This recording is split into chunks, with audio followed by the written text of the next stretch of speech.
Morning, everybody. We've just walked through that tunnel right behind me there into the crater of the Diamond Head volcano here in Honolulu.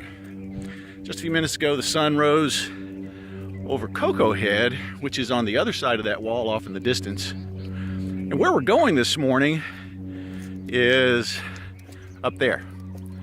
That up there is the remains of a military lookout that was last used in World War II, where sentries would climb up there from the floor of the crater every day and go up there to their lookout and watch for enemy ships. We're going to trace their footsteps today. In just a few minutes, we're going to leave the floor of the crater here, where their camp was, right over there, and follow the very same trail up to that lookout. So why are we doing that today? I wanted to let you know that I have just finished a 3-part blog posting. I just released the 3rd part just a couple days ago. The post is called, How Big is a Railroad Tie? We talk about both of these volcanoes. First, the Cocoa Head crater where the sun rose back on the other side of that wall just a few minutes ago. And this crater, Diamond Head. And I asked a couple questions in that blog posting. I wonder with you about what some of the folks were thinking as they were attempting to climb Cocoa Head, and why maybe they didn't make it to the top.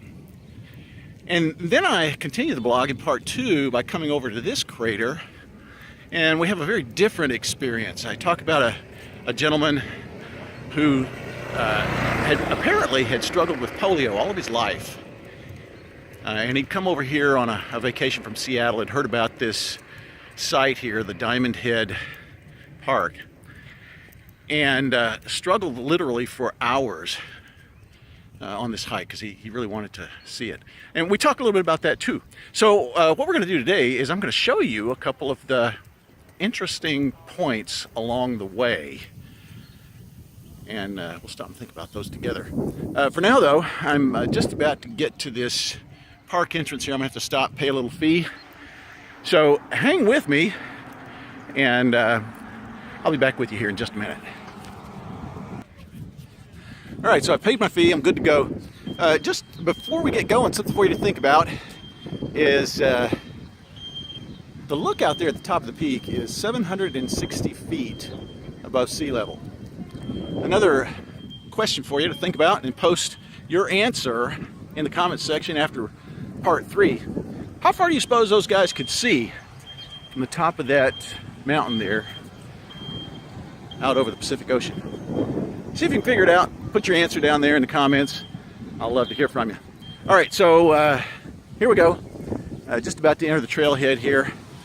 I'll be back with you once we get to one of the, what I think is one of the landmarks from the, actually it'll be from part 2 of the blog. So I'll see you there in just a minute.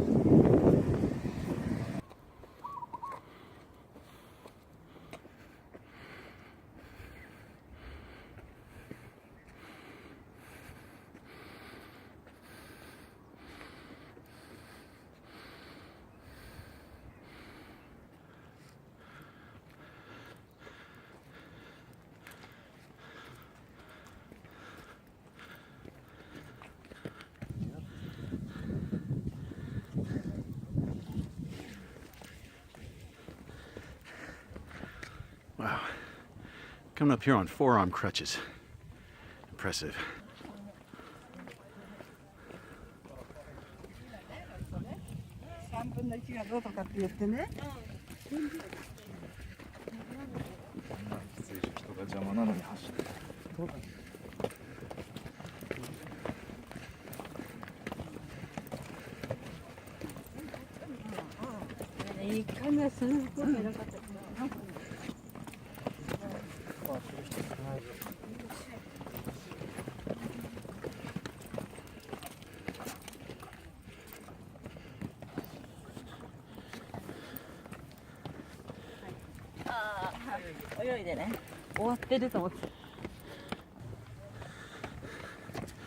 So I've been climbing for about 15 minutes or so, Coming up on the first point where I met the gentleman who is the hero of part 2. Right here on this landing, this is what we talked about where I first started paying attention. It was right here on this rail. The guy was leaning, looking out over the valley, catching his breath, enjoying the view. And of course, if you've read the blog, you know what's next. So let's go do that.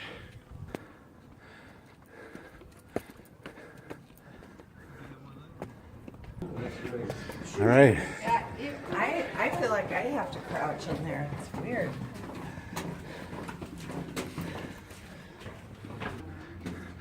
So I mentioned that I'd been hiking for about 20 minutes when I got to that landing. The man with the crutches had been going for a good 2 hours by then.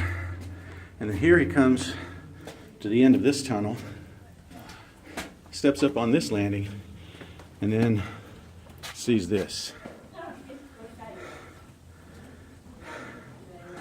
And from my blog, you know what he did, but time for us to go up these steps. So, all right, let's do this. Here we go. Count them as we go. 7, 8, 9, 10.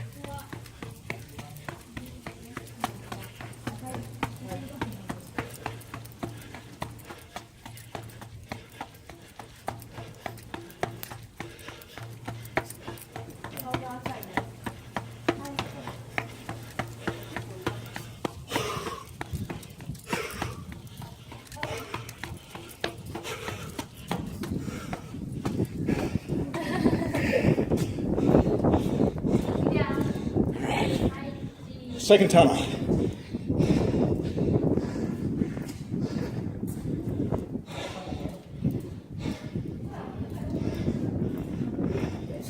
And of course, here's the spiral staircase we talked about. As we go up these, remember what happened right after he got to the spiral staircase. I got past the spiral staircase. But that was the first landing. Here's the second landing. There's the first lookout. And we got to the top here just in time for him to walk out here and see, well, if you've read the blog, you know what he got to see at this point. All right, let's go on up to the top. And here we are at the top, looking out to the east. The mountain peak you're looking at right underneath the sun is Cocoa Crater. And that loaf of bread right next to it is actually Cocoa Head. So here we are, looking out over the ocean, Pacific Ocean, obviously. 760 feet above the water. How far can we see out there? And let's see now. I'll get you a shot of Waikiki. Yeah, that's Waikiki. And the last big white building out there in the distance, if you look just underneath it, you see a pink building. Hopefully the resolution is good enough. That's the Royal Hawaiian, the second hotel ever built here in Waikiki back in the early 20th century. So, while we're up here, let's think about those ideas we raised in the blog. Over there at Cocoa Head, people climbing with absolutely no infirmity, not making it to the top. And then here, a guy who had struggled with polio all of his life made it up to this lookout and was able to enjoy these vistas. Symphonyofyourlife.com, link for SOYL blog. Start on part 1 of How Big is a Railroad Tie. Read all 3 and let me know your thoughts. Look forward to hearing from you. Aloha and mahalo.